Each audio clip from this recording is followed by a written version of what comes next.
다 같이 성경을 들고 일어서시기 바랍니다. 봉독해 드릴 하나님의 말씀은 오늘은 창세기 37장 1절 한 말씀만 제가 봉독해 드리겠습니다. 이것은 하나님의 말씀입니다. 야곱이 가나안 땅 곧 그의 아버지가 거류하던 땅에 거주하였으니. 아멘. 네, 앉으시기 바랍니다. 지난주에는 제가 창세기 36장에 대해서 지난 시간에 이제 5시간 동안에 제가 설교를 마쳤습니다. 창세기 25장 이제 19절부터 시작된 그 이삭의 톨로도시죠. 족보가 시작이 되면서 그 이삭의 족보가 그의 아들 야곱의 내러티브와 함께 35장까지 쭉 여러분 이것이 진행이 됩니다. 그리고 나서 35장 마지막 부분에는 이삭이 180세에 이 세상을 떠나서 자기 조상 10족에게로 이제 돌아갔다라고 하는 말이 이제 되면서 35장이 마무리가 되고, 그 다음에 이제 이어지는 내용이 36장이었죠. 그러니까 창세기 36장은 에서의 톨로도시입니다. 에서의 족보입니다. 그러니까 우리가 36장을 읽으면서 계속해서 이삭과 야곱에 대한 어떤 내러티브가 진행이 되는 가운데에 갑자기 36장에 에서의 족보가 탁 들어온단 말이에요. 그리고 몇 절로 되는 것이 아니라 43절까지 한 장의 내용이 조금 볼륨이 좀 있어요. 43절까지 이제 에서의 족보가 쭉 나오면서 야곱의 족보가 이제 멈춰지잖아요. 내러티브가. 그것이 이제 멈춰지는데, 우리가 창세기 36장에 에서에 대한 이 족보를 보다 보면 어떻게 보면은 야곱에 대한 이 족보를 중단시킨다라고 하는 여러분 느낌이 우리가 들 수 있다라고 말씀을 드렸잖아요. 그런데 창세기를 지금 1장부터 36장을 마치고 37장까지 들어온 우리가 이 시점에서 볼 때에는 결코 어색한 게 아닙니다. 왜냐하면 창세기는 우리가 무엇으로 읽어야 되냐면 여러 가지의 관점들이 있어요. 스토리로도 읽어야 되고 여러 가지 어떤 관점을 가지고 읽어야 되는데, 무엇보다도 우리가 잊어서는 안 될 관점이 뭐냐면 창세기는 족보의 관점. 족보의 관점으로 창세기를 읽지 못한다면 그 사람은 창세기에서 말하고 있는 중요한 어떤 그 의도를 모르고 사실 창세기를 읽어간다라고 하는 말입니다. 그래서 창세기를 이제 지난주에도 계속 말씀드렸던 것처럼 족보에 대한 시브리어는 엘레 톨로도스로 시작이 되죠. 이것이 누구의 족보다라고 하는 것들이 창세기의 그 내용 안에 11벌이라고 하는 매우 독특한 구조로 이루어진 거예요. 뒤에 또 자세하게 말씀을 제가 드리겠지만, 그래서 이 11번의 족보의 단락으로 1차적으로는 여러분 창세기를 우리가 이해를 해야 된다. 그리고 창세기에서 우리에게 강조하는 족보가 무엇이죠? 그러니까 너무너무 어떻게 보면 중요한 부분이라고 하는 이 부분을 제가 여러분들이 이해를 하셔야 됩니다.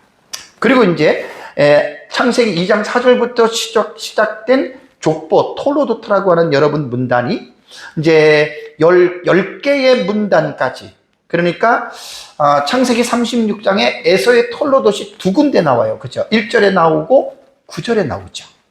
어떤 학자들은 그 2군데 나오는 부분을 하나로 통합하기도 하지만, 저는 통합하지 아니하고 구분을 할 때에는 그냥 2개의 구분으로 여러분들한테 말씀을 드려서 이것이 11가지의 족보의 문단이 된다라고 하는 말입니다. 우리가 10가지 족보를 쭉 보면서 느낀 게 뭐였죠? 제가 강조했던 게, 비언약 계열의 족보는 그냥 족보의 사실 내용만 나오죠. 그죠? 그리고 나서 이제 언약의 이 가문의 족보를 볼 때에는 뭐가 따라온다 그랬어요? 내러티브가 따라와요. 이야기가 따라온다는 말이에요. 그래서 36장에서는 에서의 족보에 대해서 조금 더 상세하게 말을 하다가 37장에 제가 지금 이제 들어온 거예요. 근데 37장은 우리가 이 족보에 대한 여러분 이 관점으로 볼 때에는 마지막 문단의 족보거든요. 그래서 이제 제가 오늘 창세기 37장에 대한 설교를 이번 시간에는 본문은 설교를 하지 않고 창세기 37장에서 50장의 서사는 하나님 나라 사상으로 읽어야 합니다 라고 하는 제목을 제가 이렇게 잡았어요. 그러니까 제가 창세기를 지금 주회를 하고 있는데 단순한 그냥 창세기에 대한 제가 내용을 여러분한테 말씀드리는 게 아니라 분명한 목표와 목적이 있어요. 하나님 나라의 사상입니다. Kingdom of God에 대한 이 사상으로 제가 지금 창세기를 주회해 가면서 여러분들에게 지금 이 부분을 제가 이제 말씀을 제가 드리고 있는 겁니다. 엘레톨로도시라고 하는 이것은 이제 아까 말씀드린 대로 이것이 뭐뭐의 족본이라고 하는 말이 창세기에는 11번이 나오잖아요. 2장 4절에 시작이 되고 5장 1절. 그러면 2장 4절에서 5장 1절의 이 사이가 하나의 족보 문단이 되는 거예요. 그 다음에 5장 1절에서 6장 8절까지가 두 번째 단락이 되고 6장 9절에서 그 다음에 9장 마지막까지가 세 번째 족보 단락이 되고 10장 1절부터 11장 9절까지가 네 번째 족보 단락이 된다. 이게 문학적인 구조로 볼 때 이렇게 구분이 되어져 있고, 그리고 이 단락 하나를 우리는 끊어서 하나의 큰 단락으로 여러분 우리는 창세기를 먼저 이해를 해야 되는데, 목적은 뭐냐면 족보입니다. 족보. 톨로도시예요. 족보. 그러니까 뭐 자손들, 뭐 계보들, 뭐 이런 뜻으로 이제 톨로도시 나오는데, 그래서 이제 지난번에는 5시간 동안 36장 1절, 36장 9절 똑같이 에서에 대한 족보입니다. 그래서 이것을 하나로 합해서 보는 경우가 있고 다르게 하나하나로 구분될 수가 있다. 이렇게 말씀드리고, 이제 오늘 오후 예배 때부터 말씀드리는 창세기 37장 2절은 50장까지입니다. 제일 족보 문단으로는 제일 길어요, 이게. 창세기 11장 27절에서 25장도 조금 이게 긴 내용이잖아요. 그죠? 이게 데라의 족보가 나옵니다. 데라의 족보 속에서 아브라함에 대한 이 내러티브가 같이 여기에는 또 나오는 거죠. 그러니까 37장 2절에서 50장까지면 창세기의 족보에 대한 이 구문으로서는 제일 긴 부분에 속한다라고 하는 말입니다. 그래서 이제 제가 지금 하는 이러한 부분들은 바로 하나님의 나라의 사상 속에서 우리가 이제 이 본문을 읽는다라고 하는 말입니다. 그래서 이제 이번 첫 번째 시간은 창세기 이제 마지막 단락이잖아요. 그죠? 37장 2절부터 50장까지 이 큰 덩어리, 이 단락을 제가 먼저 이 시간에 말씀드리고 싶은 것은 뭐냐면, 일단은 족보의 구조로 읽으라는 말이에요. 족보. 톨로도시의 이제 구조입니다. 많은 사람들이 창세기 37장부터 50장을 읽으면서 거의 내러티브를 보면은 요셉이 주인공처럼 여러분 나오잖아요. 그죠? 요셉에 대한 내용들이 거의 다 나오잖아요. 그러니까 대부분 사람들은 이거는 37장에서 50장까지는 요셉이 주인공이네? 마치 요셉에 대한 어떤 이러한 부분들을 생각해서 여러분들이 읽을 수가 있는데 그게 아닙니다. 창세기 37장 2절에는 이것이 야곱의 족보라고 하는 부분으로 시작이 되는 거예요. 이 야곱의 족보가 결국 50장까지 가는데, 이 50장까지 가면서 이 단락 속에서 제일 중요하게 이게 많이 나오는 사람이 누구냐면 그 사람이 바로 요셉이라는 거예요. 그러니까 요셉이 주인공이고 요셉을 중심으로 마지막 단락을 읽으면 안 됩니다.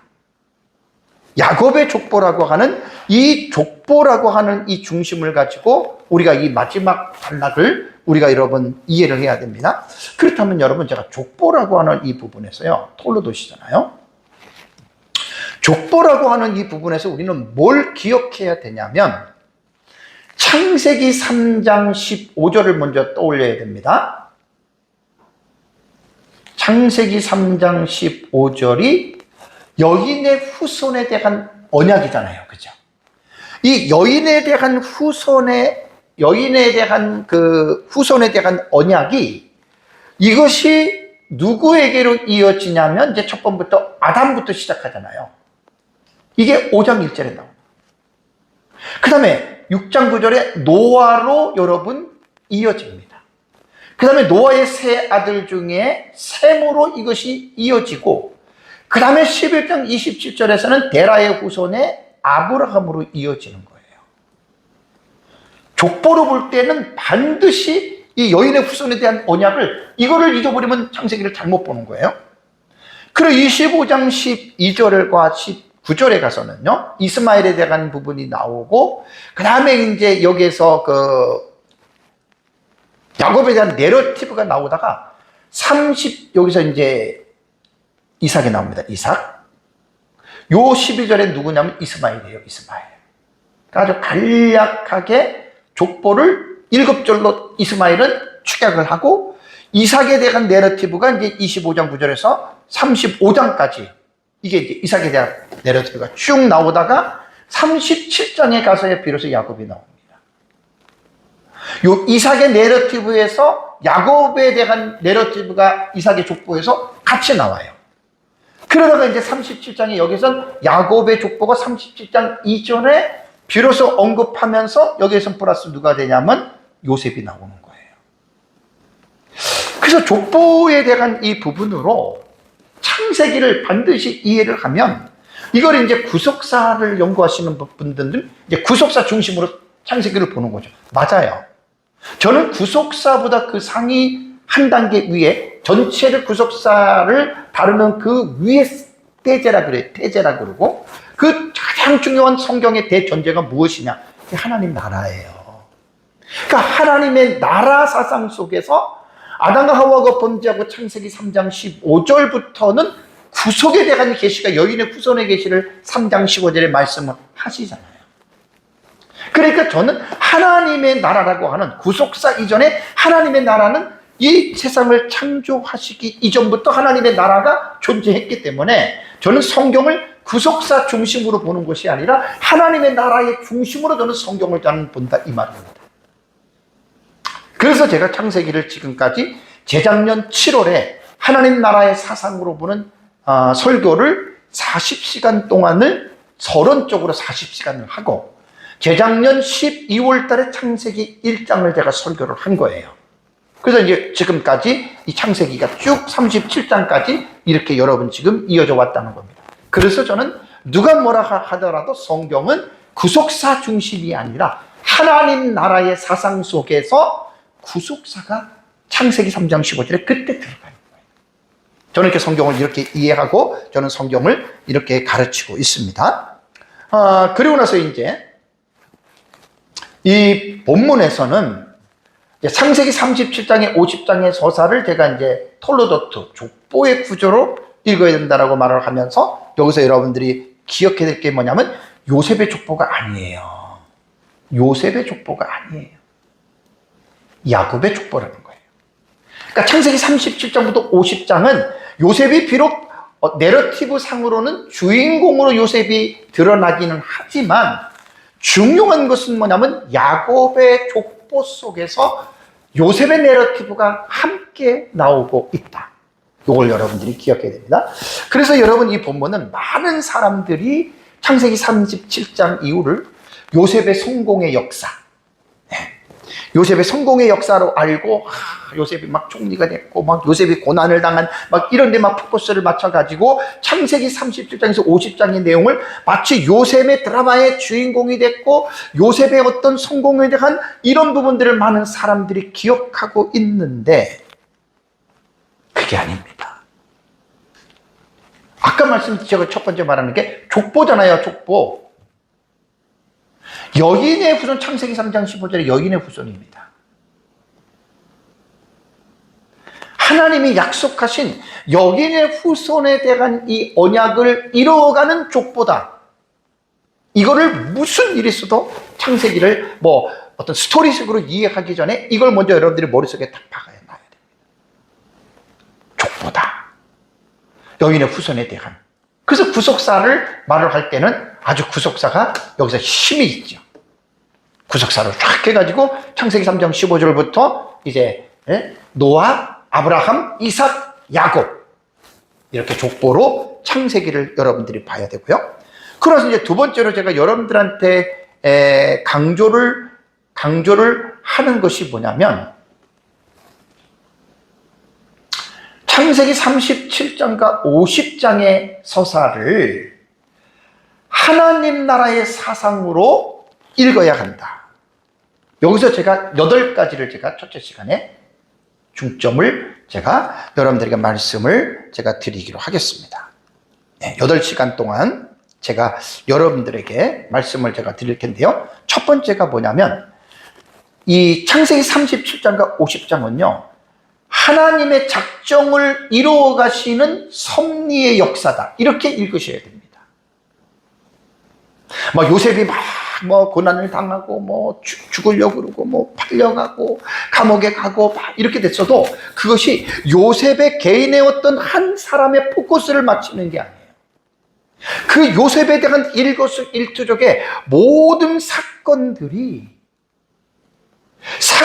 이루어지기 이전에 하나님의 작정, 하나님께서 지으셨다, 하나님께서 정하셨다라고 하는 작정을 이루어 가시는, 그래서 그 37장부터 50장은 그 작정이 이 땅에서 이루어지는 섭리적인 역사다.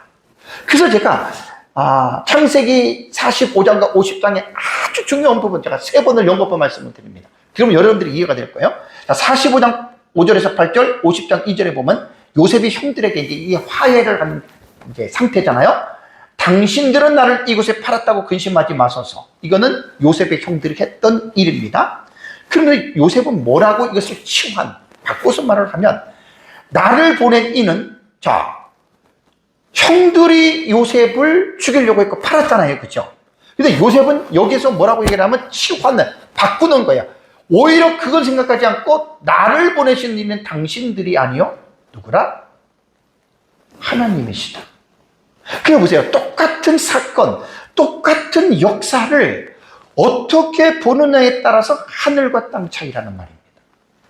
요셉의 형들은 자기들이 죽이려고 그랬고 팔았으니까 아이고 자기들이 했네 생각하지만 오랜 세월을 겪은 요셉이 볼 때는 20년 이상이 지납니다. 20년 이상이 지나고 난 다음에 요셉이 깨달은 것은 하나님이 나를 보냈다. 이게 중심이에요. 근데 이 세상에서 이루어지는 그 사건을 볼 때에는 형들이 죽이려고 했고 형들이 팔아버린 거예요. 그 다음에 50장 20절에도 당신들을 나를 헤아려 하였으나, 그죠? 분명히 이 세상에서는 죽이려고 했잖아요. 근데 요셉은 뭐라 하냐면 하나님을 거기에 개입을 시킵니다. 여기도 하나님을 개입을 시켰잖아요. 하나님이 그것을 선으로 어떻게? 바꾸었다는 거예요. 이게 사실 핵심이에요. 그래서 요셉의 내러티브의 전체의 신학적인 신장 아주 중요하잖아요. 그래서 우리가 하나님의 작정에 대한 하나님의 섭리사관으로 성경 전체를 사실 그렇게 읽어야 되는데, 특별히 37장에서 50장을 이렇게 읽지 않고 마치 우연으로 마치 요셉이 그냥 누명 쓴 거 세상 사람들 말한 것처럼 재수가 없어서 그런 게 아니에요. 그렇게 읽으면 안 된다는 거예요. 그래서 하나님의 작정이라고 말을 할 때에는 영원전에 세우신 뜻이에요. 작정은 이미 이전에 세운 하나님의 어떤 프로그램으로 보면 되고요. 하나님의 어떤 세우신 계획으로 보고요. 섭리는 뭐냐? 그 하나님이 계획하신 작정을 시간과 역사 안에서 이 세상에서 실제로 이루어지도록, 이게 섭리예요. 그래서 하나님께서 만물을 보존하고 통치하시는 방식이에요. 제가 이거는 창세기 설교를 하다가 하나님의 작정, 예정, 섭리사관, 되게 여러분 이거 중요한 겁니다. 정말 되게 중요한 겁니다. 되게 그래서 1시간을 내가 따로 껴서 중간에 설교를 한번 했었어요. 이 교리를 잘 여러분들이 이해를 하셔야 여러분들이 세상을 살아가면서 내 개인과 주변에 일어나는 불합리한 일들이 되게 많아요. 우리가 살다 그때 시험에 들지 않고 우리가 이 하나님의 섭리사관으로 하나님의 작정과 이러한 역사로 우리에 대한 일어나는 사건들과 다른 사람들에게 나타나는 사건들을 여러분 바라본다면 결코 우리는 시험에 들 일이 없을 겁니다. 그래서 이 주제들을 여러분들이 잘 이해를 하고 여러분들이 성경을 읽으셔야 되고, 이 부분은 제가 계속해서 30장부터 50장까지 마지막 문단을 설교를 몇 달이 될지는 모르지만 계속해서 이 부분을 제가 초점을 맞춰서 제가 여러분들에게 말씀을 제가 드리겠습니다. 그러니까 이제 조금 더 부연 설명을 하면 이렇습니다.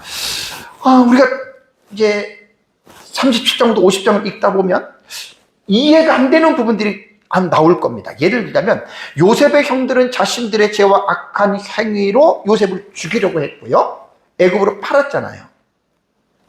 근데 요셉은 아까 여러분 말씀대로 아까 요셉의 내러티브의 전체적인 심장을 얘기를 했잖아요. 당신들은 이곳에 팔았다고 근심하지 마소서. 당신들은 그렇게 생각하지만 나를 보낸 이는 당신들이 아니라 하나님이다. 당신들은 나를 헤아렸지만 하나님 것을 손으로 바꾸었다. 이게 사실 되게 인간적인 생각으로는 여러분 이게 이해가 안 되는 거예요. 같은 본문을 2번 얘기를 했습니다. 또 한 번 뒤에 말씀을 제가 드립니다.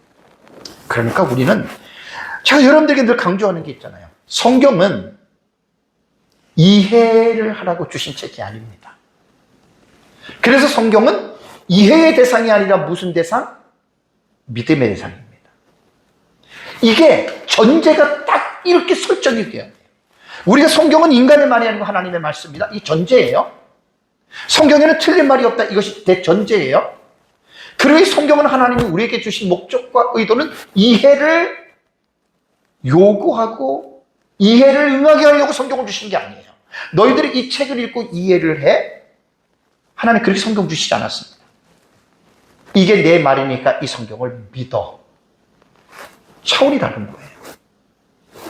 그러니까 성경을 인간의 이성으로 이해하려고 여러분들이 창세기부터 계시록까지 보면 절대로 이해가 안 됩니다. 그러나 성경을 여러분들이 읽을 때 전제 조건이 하나님의 말씀이다. 틀린 것이 없다라고 이렇게 신뢰를 하고 태초에 하나님의 천지를 창조하시니라 이해하려고 하지 마세요. 어떻게 해요? 믿으세요.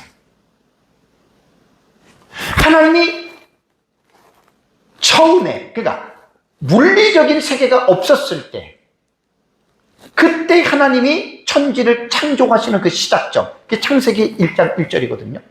그리고 그 뒤에 보면 하나님이 어떻게 만드셨어요? 말씀으로. 이해하려고 하지 마세요. 그냥 믿으세요. 예수님이 십자가에서 죽으셨다라고 하는 말은 성경 전체를 통해서 우리의 죄를 대신해서 죽었다는 말이죠. 이해하려고 하지 마세요.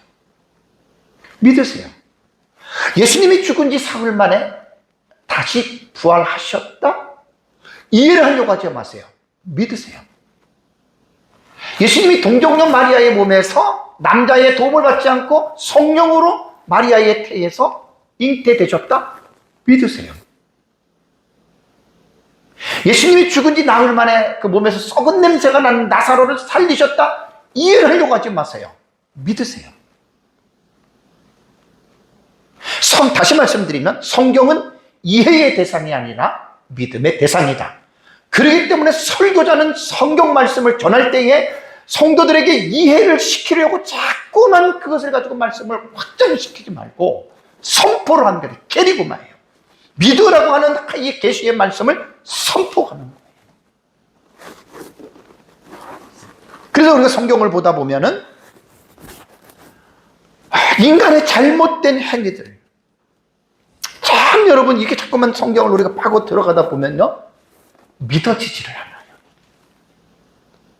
이해를 하려고 하지 마시고 여러분 믿으십시오. 그래서 제일 여기서 힘든 부분이 뭐냐, 지난번에 제가 리브가와 야곱이 거짓을 공모해서 아버지 이삭을 속이고 축복을 받잖아요. 그죠? 그럴 때 그럼 우리는 그렇게 어떻게 보면 언밸런스가 되고 아이러니한 부분이잖아요. 그럼 이런 부분은 그러면 하나님이 그러면 그렇게 작정을 하셨고 리브가가 에서와 야곱이 잉태될 때 이미 태 속에서 큰 자가 작은 자를 섬기고 야곱이 하나님의 언약의 계승권을 이을 자라고 하는 말을 임신할 때 얘기를 했는데, 그럼 하나님이 그것을 이루어 가시는데 리브가와 야곱의 거짓을 조성해가지고 하나님께서 그럼 그렇게 하셨느냐? 여기서 이제 우리의 딜레마가 들어가는 거예요. 제가 아니라 그랬죠? 리브가와 야곱의 거짓의 공모는 하나님이 그렇게 하라고 한 게 아니고, 타락한 리브가와 야곱의 죄악된 어떤 그 성질들이 그들이 그렇게 죄를 진 거예요. 그럼에도 불구하고 하나님은 그것을 합력해서 선용을 하신 거예요. 그러니까 이렇게 이해가 되지 않는 부분들이 사실 되게 많습니다. 이번에 이제 요셉의 내러티브에도 제가 본문을 들어가면 말씀드리겠지만 형들이 미워하고 죽이려고 그러고 팔았잖아요. 근데 그게 요셉이 애국 가가지고 총리가 된 거예요. 그렇다면 그러면 하나님이 요셉을 총리를 시키려고 형들을 시켜가지고 요셉을 죽이려고 하고 요셉을 팔았느냐? 그렇게 본다면 하나님은 죄의 조성자가 됩니다. 이런 부분들이 되게 사실 난해한 부분이고 이런 부분들이 되게 어렵기 때문에 그래서 우리가 여러분 성경들을 잘 보셔야 된다라고 하는 말입니다. 다음에 이제 두 번째는 마지막 단락을 하나님 나라의 언약의 백성들을 보존을 위한 통치적 권세로 요셉을 사용하셨다는 거예요. 이거는 되게 중요합니다. 요셉이 뒤에 본문을 보면 억울한 누명을 벗고 이제 애굽에서 총리가 되잖아요. 그죠? 형들에게도 그렇게 쫙 시간상 땡략합니다. 그러면서 이제 요셉이 총리가 됐으니까, 저 사람이 저렇게 고생하다가 형들에 의해서 보디발 아래 고생을 하다가 성공했네, 잘 됐네. 나도 요셉처럼 어렵지만 저렇게 해서 성공해야 되겠네. 이렇게 읽는 건 조금 위험한 거예요. 보세요. 요셉의 성공은 요셉 개인의 부와 명예를 누리게 하기 위함이 아니었어요, 여러분. 여기서부터 성경을 잘못 본 거예요, 그 사람은. 하나님이 요셉을 왜 그렇게 높이셨느냐? 고난 가운데 하나님은 왜 그렇게 요셉을 높이셨느냐? 그것은 요셉 개인의 자신을 위한 일이 아닙니다. 하나님의 나라의 사성으로 보라 그랬죠. 그리고 37장부터 50장은 요셉이 주인공이 아니에요. 야곱이 주인공이에요. 야곱의 족보 속에 요셉의 내러티브가 들어가 있는 거예요. 요셉 한 사람이 잘 먹고 잘 살고 성공하는 그것을 부각시키려고 기록한 것이 아니라 야곱의 족보의 그 하나님의 언약을 이루어가는 과정 속에서 하나님이 요셉을 사용하셨다, 이렇게 보라는 말이에요. 왜요? 야곱의 자손은 창세기 3장 15절로 가면 여인의 후손의 언약을 이어가는 족보 라인에 있잖아요. 그러니까 하나님이 아브라함에게 내 자손에게 복을 주고 내 자손이 하늘의 별과 바다의 모래와 같이 내 자손을 번성케 하고 큰 민족을 이루시겠다고 약속을 했잖아요. 그 약속이 이루어지려면 하나님께서 그 야곱의 자손들을 큰 민족으로 번성해야 돼. 그게 이제 창세기의 하나님의 민족의 씨앗으로 하나님께서 창세기 마지막 부분을 하나님께서 이렇게 끌고 가시는 거예요. 그리고 출애굽기에서 430년 정도 있다가 하나의 씨가 어떻게 됩니까? 약 200만 명이나 되는 큰 민족으로 여러분 성장하지 않습니까? 그 과정을 이루기 위해서 하나님은 요셉을 쓴 거예요. 요셉의, 다시 말씀드리면 요셉의 개인에게 복을 주려고 한 게 절대로 아닙니다. 하나님 나라의 언약의 백성을 보존하기 위해서 요셉은 애굽에서 통치적인 권세, 바로가 애굽을 통치할 수 있는 오소리티를 주잖아요. 애굽에서는 나 말고 너보다 큰 자가 없다. 너가 다스려라. 나는 그냥 왕일 뿐이고 너가 애굽을 통치해라.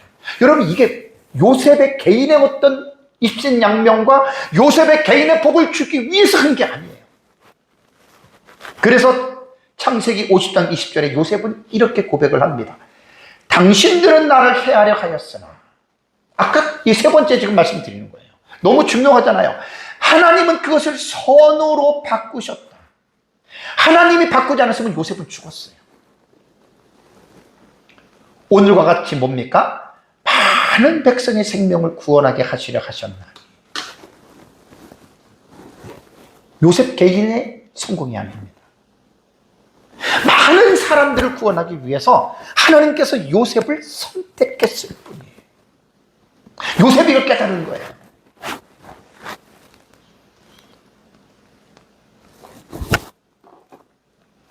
그리고 이제 24절을 다시 봅니다. 세 번째 봅니다.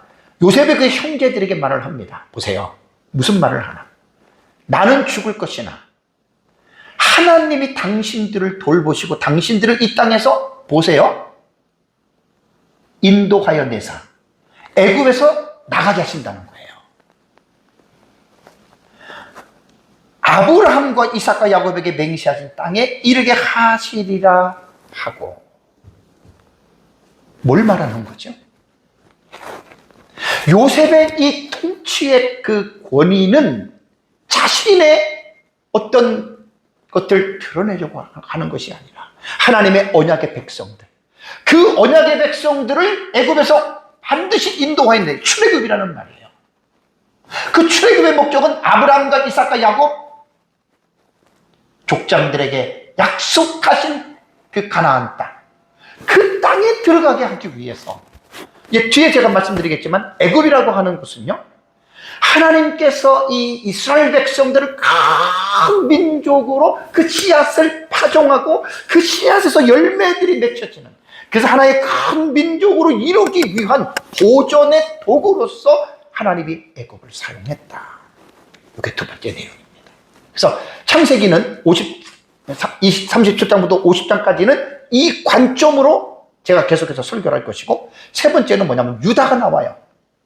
유다의 내러티브는 메시아 왕권 계보의 통로가 된다. 이렇게 읽어야 되는데, 유다에서는요, 38장을 보면은, 보세요. 이제 37장을 읽다가 38장을 딱 가면은 유다에 대한 내러티브가 나옵니다. 유다에 대한 내러티브가 좀 이상한 게 나와요. 유다의 자녀들이, 아들들이 가나안에 있는 여인과 결혼해서 자식을 낳고 살다가 아들이 죽어요. 큰 아들이 죽으니까 둘째 아들에게 며느리 다말을 또 줘가지고 이제 이렇게 자식을 낳으라 했는데, 둘째 아들 오난이 자식을 낳으면 자기 자식이 안 될 것 같아서 자식을 만드는 관계를 할 때 질 안에다 사정을 하는 게 아니라 질 외로 사정을 합니다. 이게 설교 들어보세요. 되게 재미있어요. 오나니즘이라고 하는, 요게 이제 거기서 나오는 거거든요. 자, 그래서 그러면서 이제 막내 아들이 남았는데, 막내 아들이 당연히 줘야 되잖아요. 다말이 보니까 어리기도 하고 유다가 안 주려고 그래.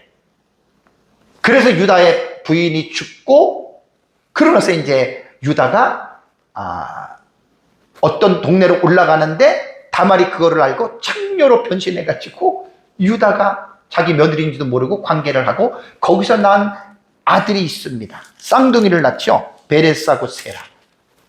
이게 인간적으로 볼 때는 어쩌면 이렇게 참 부끄러운, 수치스러운 이런 일을 했을까. 그런데 여러분, 놀라운 게 뭔 줄 아세요? 그 두 쌍둥이를 통해서 유다의 계보가 이어지는데, 그 계보가 다윗에 이르러서 예수 그리스도까지 이루는 메시아 왕권의 계보의 통로가 바로 유다입니다. 그래서 창세기 49장 10절을 보면은 규가 유다를 떠나지 아니하며, 야곱이 죽기 전에 12아들을 축복한 거거든요. 통치자의 지팡이가 그 발 사이를 떠나지 아니하기를 실로가 오시기까지 이르리니 그에게 모든 백성이 복종하리라. 이거 되게 중요한 거예요. 시간상 설명은 못해요. 규라고 하는 말이 뭐냐면요, 여러분, 세베트라고 하는 말은 막대기입니다. 막대기. 그리고 이것은 막대기는 단순한 막대기가 아니라 통치자, 권위의 표시입니다.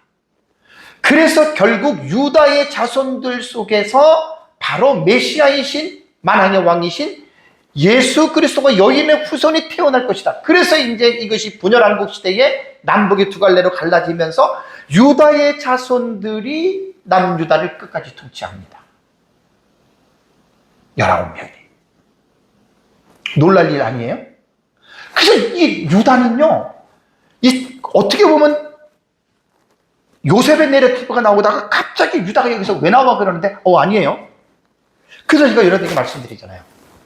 톨로도 족보의 구조로 창세기를 공부하셔야 돼요. 많은 사람들이 이렇게 구속사의 의미를 가지고 공부를 하는 분들이 그렇게 많지 않아요. 설교자들은 반드시 톨로도트 족보의 구조로 하나님 나라 사상입니다. 이게 그렇게 창세기를 꿰뚫어서 가르쳐야 돼요. 구속사를 가르치시는 분들은 어느 정도는 알지만 하나님의 나라 사상에 비하면 부족한 부분들이 있어요. 그래서 이제 바로 이러한 부분으로 보는 거고요. 다음에 이제 네 번째입니다. 창세기 37장부터 50장까지는 어떻게 읽어야 되느냐? 여러분, 우리가 창세기 37장이 뚝 떨어져가지고 37장부터 시작되는 게 아니잖아요. 창세기 1장부터 시작된 거잖아요. 그래서 창세기 37장은요, 아브라함의 언약의 재확인과 그 언약이 진행되는 확장선상에 있다. 이게 되게 중요한 말입니다. 창세기 46장 1절과 4절을 보면 이스라엘이, 야곱을 이스라엘이라는 이름이 개명됐잖아요. 이스라엘이 부엘세바로 내려가라고 합니다. 그러니까 46장 1절 4절에 보면 하나님은 부엘세바에서 야곱이 되게 두려워합니다. 야곱에게 이렇게 말합니다. 애굽으로 내려가기를 두려워하지 말라. 내려가라는 거예요. 이미 이전에 요셉이 죽은 줄 알았는데 요셉이 살아있고 애굽의 총리가 됐고 형들 통해서 듣고 야곱은 두려워했지만 두려워하지 말고 내려가라 하나님 말씀하시고 분명히 하나님이 목적을 말씀하세요. 하나님이 내가 거기서 너를 큰 민족을 이루게 하리라. 야곱에게 하는 말이 첫 번째 한 말이 아니었어요. 야곱의 아버지 이삭, 야곱의 할아버지 아브라함에게 이 말을 하나님이 하셨던 거예요.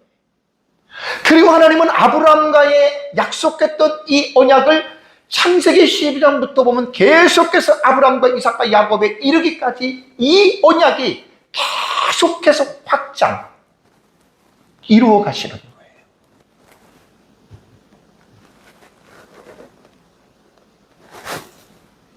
그래서 이 아브라함의 언약이 야곱을 이어서 요셉을 통해서 지금 애굽으로의 지금 이 진행이 이루어지고 있다라고 하는 말입니다. 아, 놀라운 일이에요. 언약이라고 하는 걸 모르면 창세기 뜻이 무엇인지 모르는 사람입니다. 근데 여러분 보세요. 만약에 창세기 46장 1절에서 4절에서 하나님의 계시가 만약에 이것이 없었다고 생각해 보십시오. 그러면 문제가 생길 수 있어요. 왜 그런 줄 아세요? 가나안 땅은 하나님이 아브라함에게 준 땅이고 이삭에게, 야곱에게, 자손들에게 준 땅이잖아요. 근데 만약에 지금 야곱이 애굽으로 내려가려고 하는데 야곱은 철떡같이 믿었던 게 뭐냐면 이 땅은 하나님이 우리와 우리 자손에게 준 땅, 이걸 믿고 있었어요. 근데 애굽으로 내려가라고 하니까 그래서 야곱은 두려웠던 거예요. 하나님의 언약의 땅을 냅두고 내가 애굽을 가서, 당연히 그러니까 야곱이 보통 사람이 아니거든요. 그런데 46장 1절과 4절에 하나님이 야곱에게 필요할 때 적시에 나타나셔서 애굽으로 내려가라. 들어가지 말라.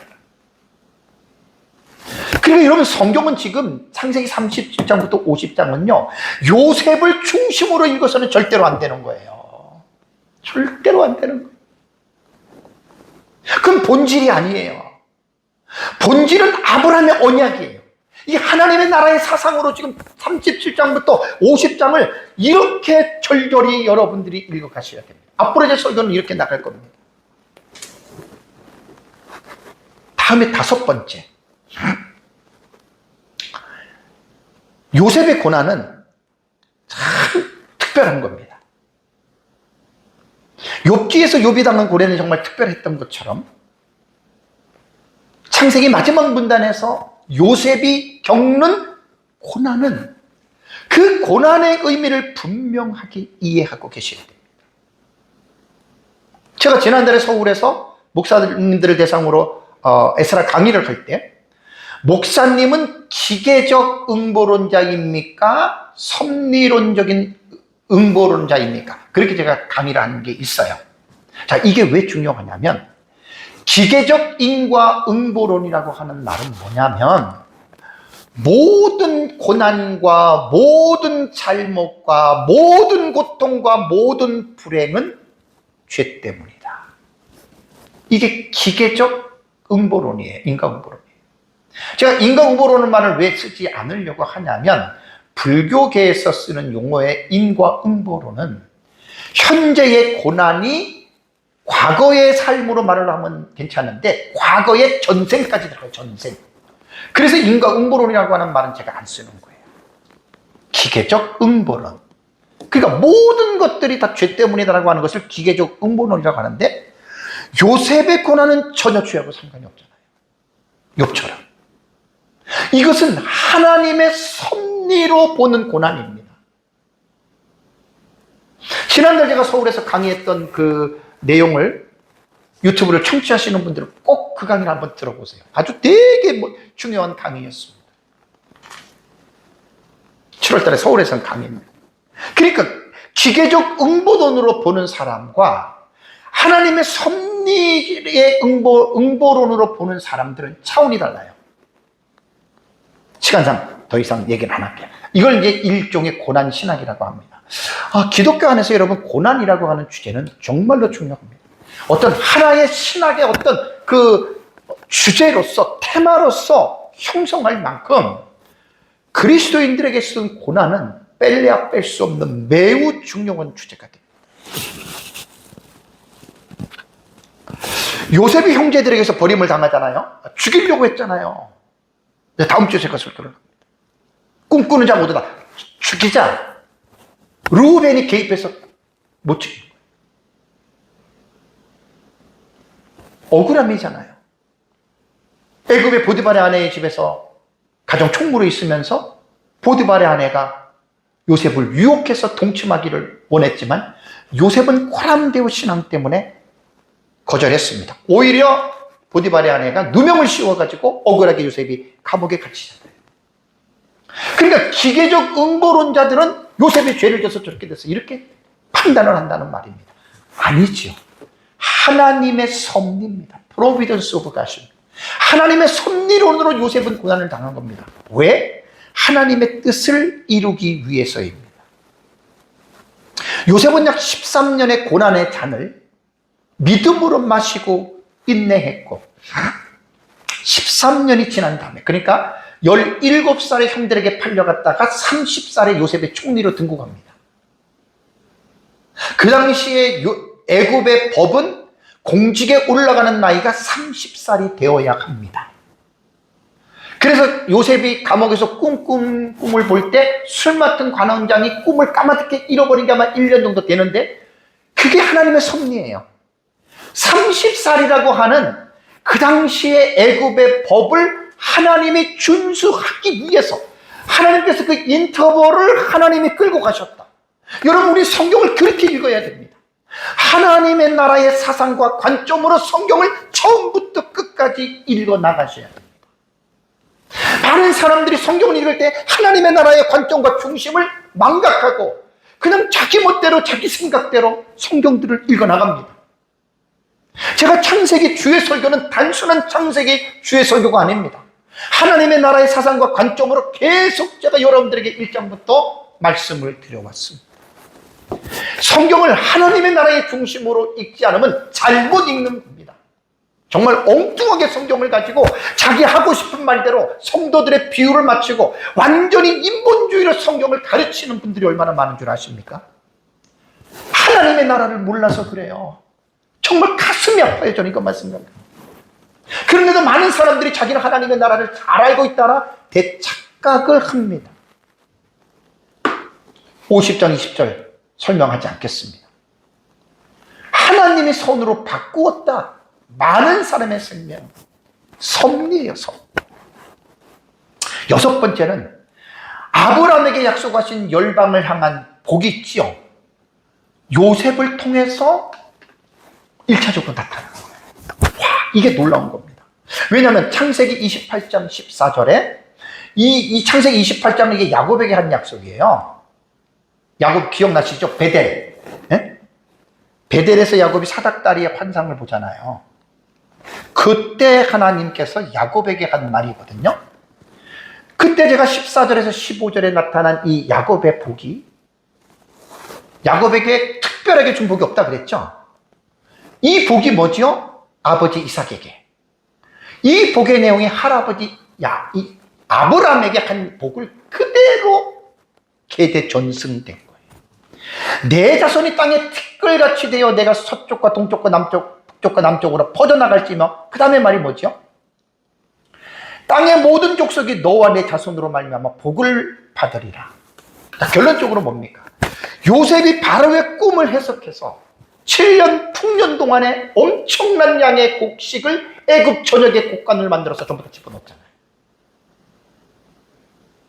그리고 7년 뒤 흉년을 예비해서 요셉이 그 일을 한 거예요. 그 요셉이 잘나서 능력이 있어서 한 게 아니에요. 하나님이 주신 지혜예요. 우리 어떤 사람이 잘됐다, 내가 복을 받았다, 여러분 착각하지 마세요. 여러분들이 잘나서 그런 게 아닙니다. 하나님이 여러분들에게 지혜를 주시고 하나님이 여러분들에게 은혜를 주셔서 우리가 그러한 복을 이뤘다고 하는 거, 이것 잊어버리면 타락합니다. 그래서 많은 사람들이 은혜와 복을 받고 타락하는 이유가 왜 그러느냐? 그 복을 수용하신 하나님의 그 원천을 까마득히 잊어버려서 그래요. 그래서 어떻게 됩니까? 애굽의 그 7년 풍년 때의 양식을 비축하지 않았으면 다 굶어 죽어요. 애굽뿐만 아니라 애굽 변방이 주변에 있는 가나안 땅 같은 다 굶어 죽어요. 하나님은 그 위기를 극복하기 위해서. 왜냐하면 야곱의 자손들이 굶어 죽으면 아브라함과 약속한 것이 무효가 되잖아요. 그 언약의 관점으로 보셔야 돼요, 성경. 너와 내 자손이 자손으로 말미암아 복을 받으리라. 요셉이 누굽니까? 창세기 37장과 50장은 요셉이 주인공이 아니에요. 야곱의 족보가 논점이에요. 주된 논점이에요.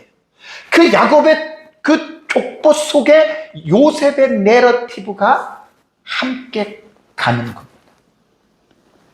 요셉은 야곱의 11번째 아들이잖아요. 그러니까 그 야곱의 아들 요셉으로 말미암아 그 주변의 나라 사람들이 복을 받았잖아요. 이 복은 예수 그리스도로 말미암아 땅의 모든 족속이 복을 받습니다. 갈라디아서 3장 16절에 자손이라 하여 여럿을 가르치는 것이 아니라 한 사람을 말하는 것이니 그 한 사람이 누구예요? 바로 예수 그리스도. 여기는 우선 예수 그리스도를 말합니다. 너무 중요합니다. 그래서 이 37장부터 60장은 아브라함의 약속하신 열방을 향한 복이 1차적으로 성취가 되는 거예요.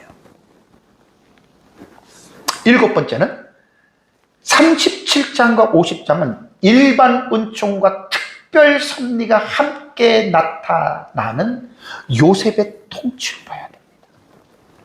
요셉이 애굽 왕궁에서 발휘하는 행정적 지혜와 통치 능력이 있잖아요. 요셉의 통치로 말미암아 주변 나라와 애굽 사람들이 살았잖아요. 그죠? 왜요?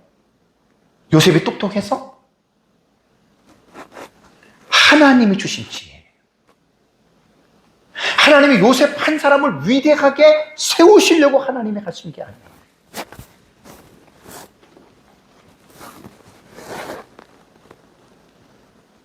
그래서 요셉이 그렇게 했던 것은 일반 은총의 산물이면서 하나님의 특별 은총의 특별 섭리라고 보시는 게 좋아요. 섭리. 특별 섭리가 교차하는 거예요. 함께 가는 거예요. 창세기 36장 에서의 톨로도스를 제가 5시간 설교할 때 그때 일반 은총을 제가 많이 강조했죠. 특별 은총만 강조하면 안 돼요.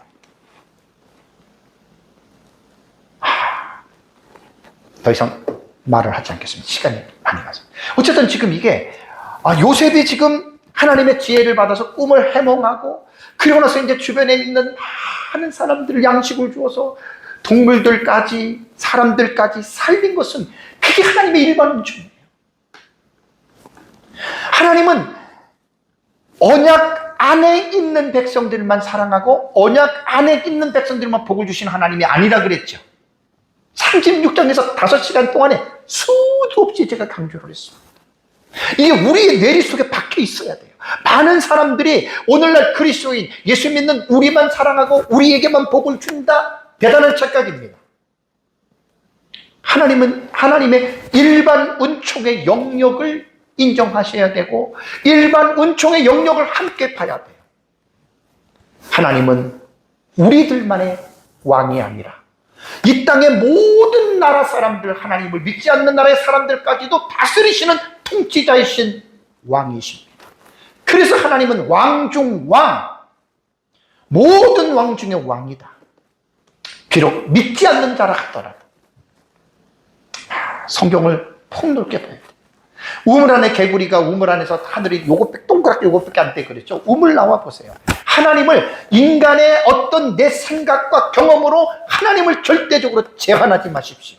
하나님은 인간의 사고에 의해서 제한당하는 분이 아니십니다. 하나님은 무궁무진한 분이십니다. 무궁무진한 하나님을 알기 위해서는 성경을 보세요. 성경의 깊이를 들어가 보세요. 마지막 8번째, 야곱의 족보는 신기한 거예요. 창세기 50장에서 닫혀지지 않아요. 끝나지 않는다는 거예요. 계속해서 야곱의 톨로릇은 성경 전체로 확장이 됩니다.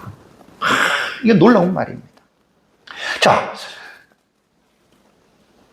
요셉이 왕궁에서 발휘하는 어떤 이 행정적인 지와 이 모든 것들이 하나님의 일반 은총을 제가 그렇게 말씀을 드렸잖아요. 지난주로 끝난 창세기 36장에서의 톨로도 기억나시죠? 36장 1절에서 43절에 어떻게 해요? 크로스가 됐어요. 다쳤어요. 비언약 계열인 에서의 톨로도스는 어떻게? 다쳤어요. 근데 창세기 37장 2절에 야곱의 톨로도시 오픈이 되거든요. 열리거든요.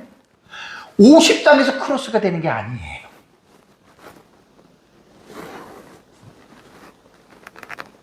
그래서 아까 24절, 25절, 이게 4번째 보나요? 요셉에게 형제들을 불러 이르되 하나님이 당신들을 돌보시고 당신들을 이 땅에서 인도하여 내사 아브라함과 이삭과 야곱 맹세한 땅에 이르게 하시고, 요 성취가 여호수아 21장 41절에서 43절 나오죠. 열려지는 거예요, 여러분. 지금 야곱의 톨로도트는 지금 열려지는 거예요, 족보는. 그렇다고 여호수아에서 그 가나안 땅을 차지했다고 그 부분이 닫혀지느냐? 아니에요. 계속 열려서 다윗, 예수 그리스도께까지 구약 성경 전체를 관통합니다. 와, 놀라운 거. 그래서 이 말이 출애굽기에서 여러분 이게 성취가 되잖아요. 그 다음에 이제 25절에 보면 아까 이어서 말씀드릴게요. 요셉이 또 이스라엘 자손에게 맹세시키죠. 뭐라고 얘기를 합니까? 요셉이 하나님이 반드시 확실하게 당신들을 돌보시리니 당신들이 여기서 내 해골을 메고 올라가겠다고 하라. 430년 걸려요. 참 성경을 이렇게 보면요, 흥분이 돼요. 하나님의 말씀을 이렇게 하나님의 나라 관점에서 공부하다 보면 막 흥분이 돼요. 어떤 사람들 막 성경을 읽고 어떻게 하면 순종하고 어떻게 하면 내가 복받고 어떻게 하면 내가 막 적용을 해서 뭐 이렇게만 생각하는데, 제가 지금 하는 주의 설교는 본문에 없는 적용을 억지로 만들어내지 않아요. 본문이 말하고자 하는 내용을 전하면 당연히 그 본문 자체가 적용이 되는 거예요. 꼭 적용이라고 해가지고 우리가 이 말씀 순종해가지고 뭐 잘되고 복받고 이것만이 적용이 아니에요. 하나님의 말씀을 올바르게 깨닫는 것 자체가 여러분 적용입니다. 여러분 흥분이 안 됩니까? 하나님이 반드시 당신들을 돌보시리니 당신은 여기서 해골을 메고 올라가겠다 하라. 430년 지난 다음에 이 일이 이루어지는 거예요. 그래서 출애굽기 13장 19절에 모세가 어떻게 해요? 요셉의 유고를 가졌으니. 흥분들이 되셔야 돼요. 이게 성경을 볼 때.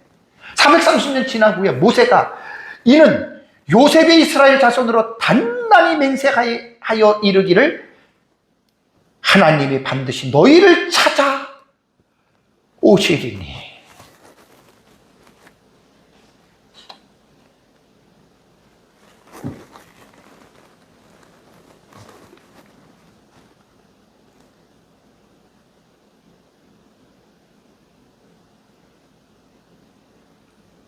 하나님이 반드시 너희를 찾아오시리니. 언약의 하나님. 언약을 신실하게 지키시는 하나님이십니다. 요셉은 그 언약의 하나님을 믿었다. 자기의 생각에 감정이나 느낌이나 경험을 믿은 게 아니라 하나님의 말씀을, 약속을 믿었어요. 요셉이. 약 400년이 지난 다음에 모세가 요셉의 말을 기억하고 너희는 내 유고를 여기서 가지고 나가라 하였습니다고 이 말을 듣고 요셉의 유고를 가지고 출애굽할 때 나간다.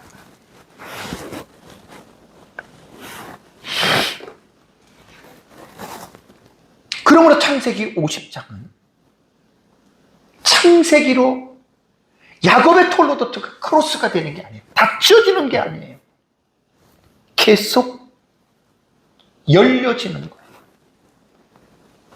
그래서 창세기 50장은 완결된 책이 아니라 오경 전체 그리고 구약 성경 전체로 이어지는 목적이 뭐지요? 제가 늘 하나님 나라 사상에서 강조하는 구속사보다 훨씬 더 이게 올바른 정의예요. 잃어버린 하나님의 나라를 회복해가는 여인의 후손의 족보를 나타내는 프롤로그예요. 서막이에요. 그렇기 때문에 창세기는 하나님의 나라를 드러내는 책으로서 잃어버린 하나님의 나라가 이 땅에서 이루어지기 위해서 계속해서 점진적으로 여인의 후손의 계시가 진행되고 있는 책이다. 사랑하는 성도 여러분, 많은 사람들이 창세기 37장에서 50장의 내용을 요셉을 중심으로 읽고 있습니다. 내용상으로 보면 틀리진 않아요. 아무리 요셉에 대한 그 내용이 기가 막힌 내용이 나왔다 하더라도 요셉이 45장과 50장에 분명히 말한 걸 제가 3번, 4번 말씀드렸죠. 요셉은 깨달은 거예요. 아, 내가 주인공이 아니다. 내가 이렇게 잘난 건 내가 잘나서 된 게 아니다. 하나님이 우리 증조 할아버지 아브라함에게 언약하신 그 언약을 신실하게 지켜나가시는 그 하나님이 그 일을 이루기 위해서 나같이 부족하고 나같이 연약하고 나같이 못난 이 버러지 같은 인생을 하나님이 나를 선택해서 형들의 죽음의 위기, 보디발 아내의 그 모함 속에서도 하나님이 나를 다 건져주시고 하나님이 나를 이렇게 이끌어가 주셨구나. 그걸 요셉이 깨달았고, 문제는 요셉은 사실 잘못되지 않았어요. 분명하게 요셉의 고백을 통해서는 요셉이 자기 자신이 잘난 게 아니고 하나님의 은혜를 알았어요. 문제는 뭐냐면 이 요셉의 내러티브를 보는 성도들이 문제입니다. 37장부터 50장까지 이 요셉의 내러티브를 있는 성도들이 문제예요. 요셉의 고백처럼 못 읽어나가요. 인본주의, 인간 중심으로 요셉을 높이면 왜 높이는 줄 아세요? 거의 다 그런 사람들은 자기가 요셉이 되고 싶어서 그래요. 요셉이 꿈을 꾸고 싶어서 꿨나요? 아니에요. 자기 의지와 상관없는 꿈이잖아요. 요셉이 총리가 되고 싶어서 됐나요? 하나님이 올려줬잖아요.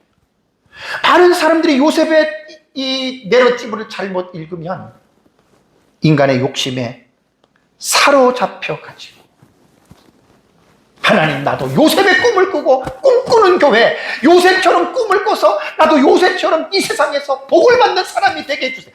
완전히 성경을 잘못 이해하고 읽는 사람들입니다. 말씀을 맺겠습니다. 하나님 나라 사상으로 창세기 37장과 50장을 읽으시기 바랍니다. 다 같이 함께 우리 기도하겠습니다.